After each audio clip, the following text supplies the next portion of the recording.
The key card beeps green as I push the cleaning cart into room 307, ignoring the Do Not Disturb sign hanging from the doorknob. 3 complaints about water leakage from the floor below means I have no choice. My uniform sticks to my back after 6 hours of cleaning rooms, the hotel shampoo scent clinging to my skin despite the latex gloves I wear. Just 3 more rooms and I can pick up Jacob from after-school care, assuming Mrs. Patel will let me be 15 minutes late again without reporting me to social services. The suite is shrouded in darkness, heavy curtains drawn against the afternoon sun, only thin slivers of light illuminating scattered items that scream money and privilege. A leather briefcase on the desk, platinum cufflinks on the nightstand, an expensive watch abandoned carelessly next to an untouched fruit basket. I hesitate in the doorway, something pricking at my instincts beyond standard caution. Hotel policy says never enter an occupied room alone, but my supervisor made it clear that one more complaint would cost me this job, and without this job, Jacob and I lose our apartment. I clear my throat and call out softly, "Hello, maintenance. I need to check a possible water leak." No answer, just the soft hum of the air conditioning and something else, a rhythmic dripping sound coming from the bathroom. That is when I notice the dark spatters on the cream carpet, almost invisible in the dim light, but unmistakable once I see them. Blood. My nursing training kicks in before fear can take hold. The knowledge I accumulated during 3 years of school before pregnancy derailed my career. I follow the crimson trail, each drop larger than the last, leading to the partially open bathroom door. The metallic smell hits me first. Then I see him slumped against the marble bathtub, a strikingly handsome man in his late 20s, dark hair falling across his forehead, wearing what was once an impeccable charcoal suit, now soaked with blood at his left side. His head lifts at my entrance, revealing eyes so intensely blue they seem to glow in the bathroom light, filled with pain, but also something more dangerous, a predatory assessment that sends electricity down my spine. His right hand moves slightly, and I catch the glint of a gun partially hidden beneath his thigh. My breath catches in my throat as our eyes lock, his gaze holding mine with an authority that freezes me in place. His jaw clenches, fighting against obvious pain, but his voice when it comes is steady, commanding. Either help me or kill me, but close the damn door. I should run. I should call security, the police, anyone. This man is clearly dangerous, clearly involved in something illegal. Jacob is waiting for me, counting on me to return safely. But something in those blue eyes, something beyond the danger, a flash of unexpected vulnerability, makes my hand reach for the door. I step inside and close it behind me, sealing my fate with a soft click that feels as loud as a gunshot in the sudden silence. I lock the door behind me and turn to face the wounded man, my heart hammering against my ribs as I assess the situation with eyes that remember more than I thought they would. I tell him I was in nursing school, almost finished before life happened, and I need to look at his wound. He watches me with those ice blue eyes, calculating, assessing, lips pressed into a thin line as he asks why he should trust me when trust is so expensive in his world.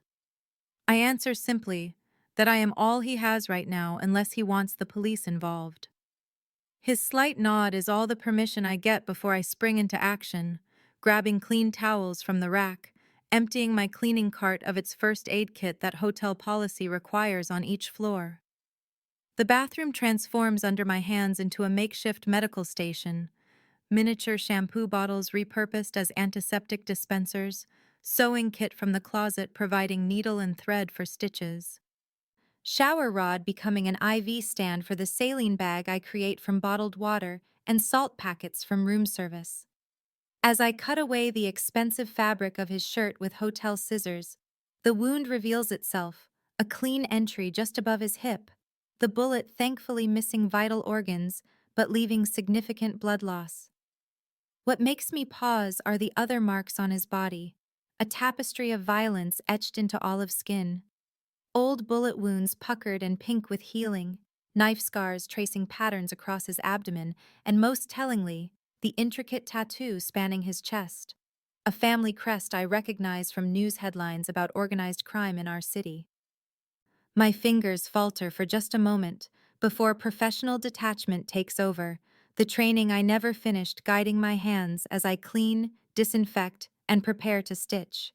He barely flinches when I probe the wound, his breathing controlled and even despite what must be excruciating pain. The only sign of his discomfort is the slight tightening around his eyes, the whitening of knuckles as his hand grips the edge of the bathtub. While I work, I feel his gaze on me, not just watching but seeing me, really seeing me beyond the uniform, beyond the exhaustion, studying my face with an intensity that makes my cheeks flush despite the seriousness of the situation. A strikingly handsome man in his late 20s should not have this many scars, should not know how to endure pain with such stoic acceptance, should not look at a hotel maid like she is a puzzle he is determined to solve. I secure the final stitch with steady hands that surprise even me, hands that have spent years changing sheets and scrubbing toilets, suddenly remembering their true purpose. When I finally meet his gaze again, something has shifted between us, a strange connection forged through blood and necessity. He says my name, Maya, though I never told him what it was, and in that moment I realize that helping him was not a choice at all, but a collision course set in motion the second I opened that door. I finish bandaging his wound, my touch professional, despite the realization spreading through me like ice water in my veins. The intricate tattoo across his chest, the signet ring on his finger bearing the same crest, the way he carries himself even while injured. I know who he is now. Dante Russo, head of the Russo crime family, whose face occasionally appears on news reports I glimpse while folding laundry at the laundromat. He notices the recognition in my eyes, a slight smile playing at the corners of his mouth as he comments that I have steady hands for someone who knows who he is. I shrug, telling him I rarely watch the news, too busy working 3 jobs to keep a roof over our heads. His eyes narrow at this personal detail, filing it away as he buttons a clean shirt I found in the closet. The tension in the suite thickens when distant sirens pierce the afternoon quiet, growing steadily closer. Shadows pass beneath the door, voices in the hallway discussing the reported disturbance several floors below. A distraction, he explains, arranged by his men to buy us time. But someone betrayed him during what should have been a routine meeting. The rival Vega family was waiting, informants within the hotel staff notifying them of his arrival. While he speaks, I begin cleaning the bathroom, erasing evidence of blood from tile and porcelain, professional instinct taking over despite the surreal situation. He watches this methodical erasure with approval, then casually mentions my son Jacob, his after-school program at Lincoln Elementary, our apartment on Westview Drive, Building C, Apartment 312, facts he should have no way of knowing. The casual precision of these details makes my hands falter, blood-soaked towel slipping from suddenly numb fingers. He continues, voice soft but relentless, naming my 3 jobs, my nursing school history, my parents dead in a car accident 5 years ago, leaving me alone when pregnancy derailed my education. Each fact lands like a physical blow, reminding me that this strikingly handsome man in his late 20s holds power extending far beyond this hotel room. When I ask how he knows all this, his blue eyes meet mine with unexpected gentleness. Technology, resources, connections, he answers simply. The same networks that make him dangerous now offer protection if I continue helping him. I realize with stark clarity that opening this door has irrevocably tangled my life with his, that anonymity is no longer possible. The sirens grow louder, then abruptly change direction, but the momentary relief is overshadowed by understanding that washes over me. There is no going back to the invisible existence I had this morning. No returning to being just another faceless hotel maid. For better or worse, Dante Russo knows me now, has claimed me through this strange, bloody connection, and whatever comes next will be shaped by the decision I made when I closed that bathroom door behind me. The sharp knock at the door freezes us both. Hotel security announcing room checks following an incident downstairs. My heart races as I look at Dante, panic rising not for myself, but for Jacob waiting at after-school care. My son, I whisper, suddenly terrified that I might never see him again. Dante moves with controlled urgency despite his injury, fingers flying across his phone before fixing me with those intense blue eyes. Give me his name and the address, he instructs, voice leaving no room for argument. My men will secure him before they can use him against you. His next words sink into me like stones in still water. You are mine now, he says, blue eyes burning with possession. That means he is too. I should be outraged, but all I feel is desperate relief as I provide Jacob's information, watching Dante send messages that will keep my son safe while we navigate immediate danger. The pounding at the door grows more insistent as Dante leads me to the service entrance at the back of the suite, a door I know well from my months cleaning these rooms. We slip into the narrow employee corridors, my uniform suddenly an asset as we move through the hotel infrastructure invisible to guests. Dante follows my lead despite clearly being the one in control, his tall frame slightly hunched to accommodate both his wound and the low ceiling of the maintenance passages. I guide us toward the laundry chutes and service elevators, places security rarely checks, my knowledge of this building becoming unexpectedly valuable. We nearly make it to the employee exit when a man in an expensive suit rounds the corner, his hand immediately reaching inside his jacket upon seeing Dante. What happens next unfolds in heartbeats. Dante pushes me against the wall, shielding me with his body, while simultaneously drawing his weapon with fluid grace. The silence shot is little more than a whisper, but the effect is immediate. The man crumples, a neat hole between his eyes, expression frozen in surprise. I should scream, should run, but instead I find myself oddly calm as Dante checks the body, retrieves something from the pocket, then guides me around it without breaking stride.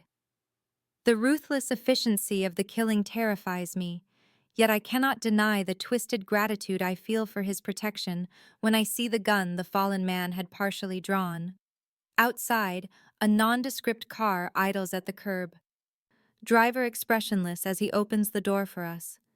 As we slide into the leather back seat, a sickening realization washes over me. The rival family knows my face now. Anyone who saw me with Dante, anyone who reviews security footage, will connect the hotel maid to the notorious Russo family head. The strikingly handsome man in his late 20s beside me seems to read my thoughts, his hand briefly covering mine as the car pulls away from the curb. No going back now, Maya, he says, using my name like it belongs to him already. But I promise you this. Anyone who threatens what belongs to me lives only long enough to regret it. The car winds through iron gates that close behind us with mechanical precision, a private road stretching toward what can only be described as a fortress disguised as a modern mansion. Floor-to-ceiling windows capture panoramic views of the surrounding estate while simultaneously reinforced to withstand attacks. Dante explains with clinical detachment, as if discussing architectural preferences rather than security measures. My attention barely registers the detailed security protocols he outlines, fixated instead on the small figure waiting in the massive foyer. Jacob looking impossibly tiny against the backdrop of marble and art and wealth. I rush to him, dropping to my knees on cool stone floors worth more than everything I have ever owned, gathering my confused son into my arms. His small body trembles against mine as he asks in a whisper if this is a castle, his voice carrying in the cavernous space. I tell him it is a safe place for now. Unsure what else to say when our tiny apartment with its leaking ceiling and second-hand furniture feels like a distant memory. Dante surprises me by approaching slowly, mindful of his injury as he kneels to Jacob's level despite what must be significant pain. His voice softens when he addresses my son, the commanding tone replaced with something gentler as he explains that this is a fortress, and nothing bad gets past those walls unless he allows it. Jacob studies him with the unfiltered curiosity only children possess before asking if he is a king. The question draws an unexpected smile from the strikingly handsome man in his late 20s, transforming his features into something almost boyish as he tells Jacob that some might say so. A woman appears, introducing herself as Mrs. Vega, the housekeeper, offering to show Jacob the kitchen for cookies and hot chocolate. Once alone, the warmth disappears from Dante as he leads me to his private office, explaining that the situation is more complicated than he initially thought. Someone close to him is working with the Vega family, providing information about his movements, security protocols, even personal habits. His suspicion became certainty when I mentioned the conversation I overheard yesterday while cleaning room 425, a business meeting I had dismissed as unimportant. The words I repeat now about shipping schedules and warehouse locations make Dante go utterly still, his blue eyes turning to Arctic ice as he realizes I unknowingly possess crucial information about the betrayal. He studies me with renewed intensity, explaining that my accidental eavesdropping might be the key to identifying the traitor within his organization.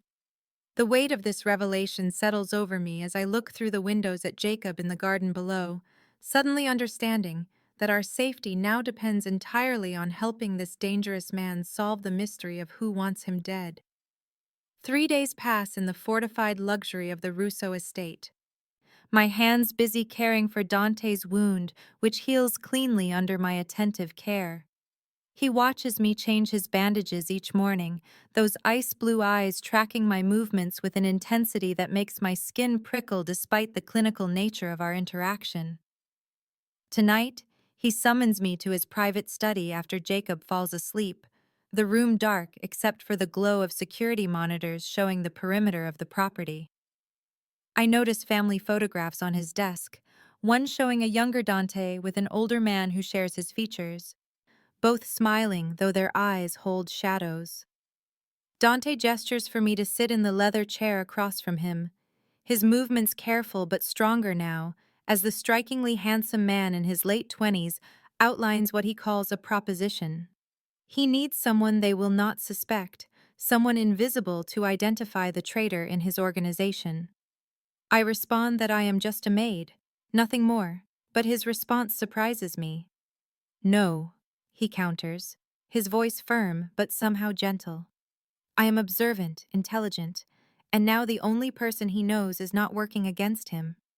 His words sink into me, unfamiliar praise washing over years of being overlooked, ignored, made to feel small and inconsequential.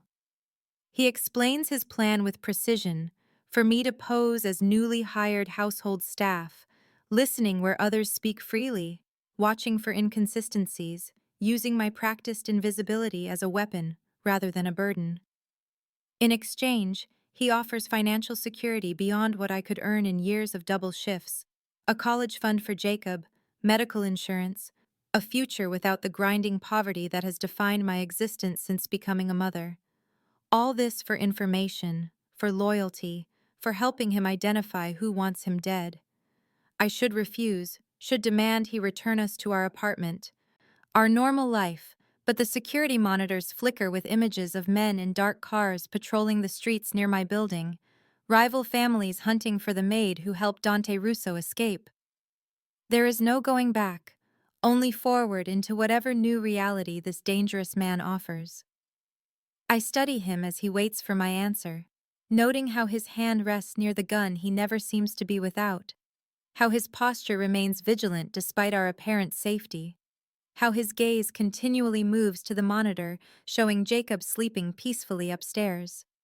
Protection, not just possession, guides his offer. I agree with a single nod, understanding that I am trading one form of invisibility for another, but this one comes with purpose, with value, with the chance to finally escape the cycle of poverty that has trapped me since I was forced to leave nursing school. Dante does not smile, but satisfaction settles in his features as he outlines the details of our arrangement, a bargain sealed not with signatures, but with the shared understanding that we now need each other to survive. The family dinner stretches before me like a theatrical performance, crystal glasses catching light from the chandelier, silverware gleaming against imported china as Dante introduces me as new staff to suspicious faces. 2 weeks of careful observation have led to this moment. Whispered conversations in hallways, phone calls taken in secluded corners, patterns emerging like constellations once you know where to look. Jacob stays upstairs with Mrs. Vega, safely away from what I suspect will happen tonight, based on the subtle positioning of armed guards at key points around the opulent dining room. I move silently between courses, refilling glasses, removing plates, my uniform rendering me invisible to most of the 12 family members and associates gathered around the massive oak table. Only Dante watches me, those ice blue eyes following my movements while maintaining conversation about territory expansions and shipment schedules. The betrayer sits 3 seats from Dante, his nephew Vincent, laughing too loudly, drinking too much, eyes darting to his watch whenever shipping routes are mentioned. I make my move during dessert, deliberately spilling wine on his jacket, apologizing profusely while dabbing at the stain, using the distraction to slip the phone from his pocket with techniques Dante taught me during late-night strategy sessions.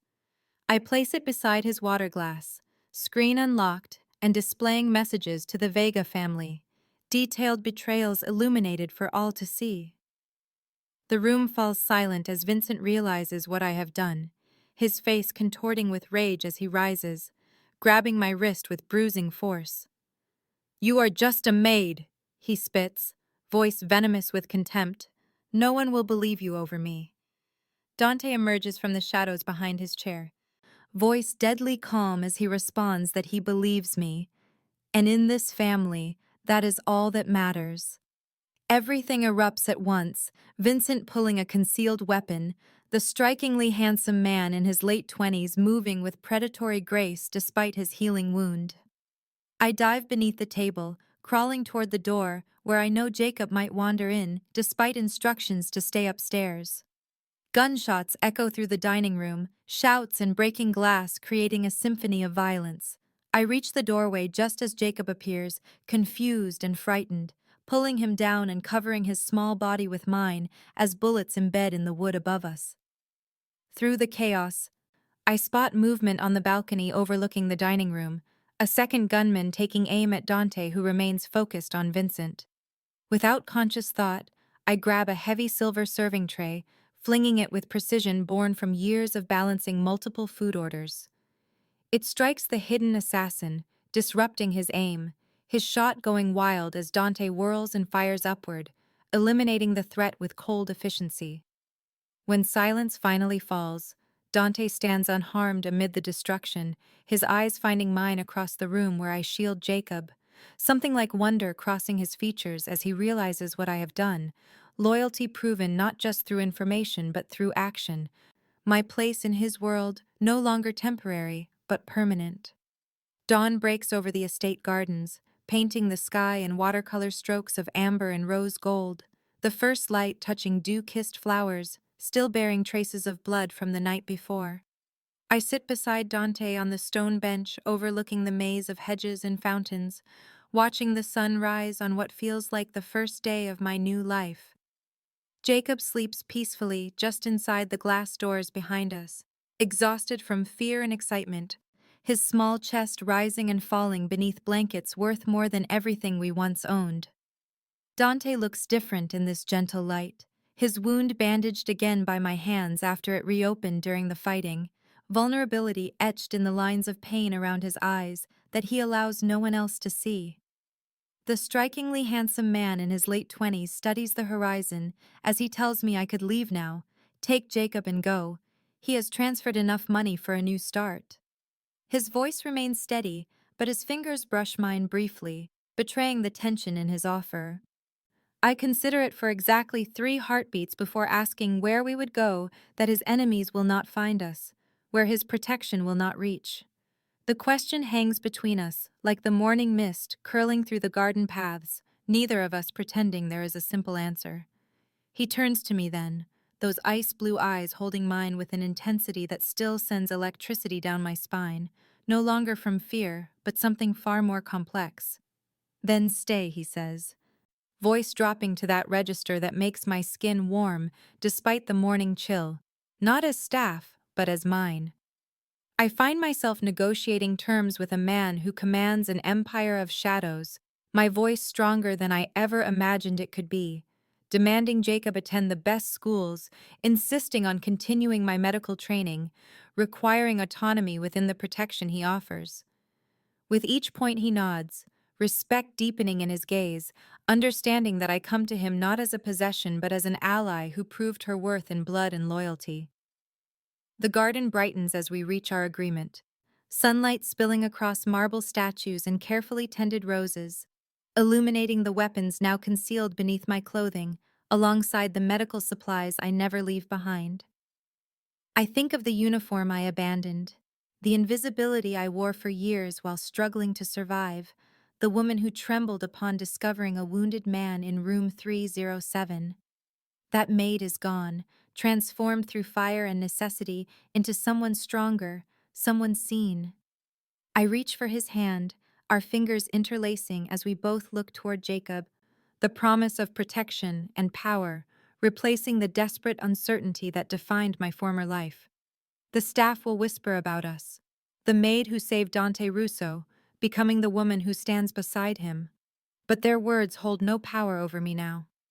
I have traded invisibility for strength, fear for purpose, and in doing so, found a place where both Jacob and I can finally thrive.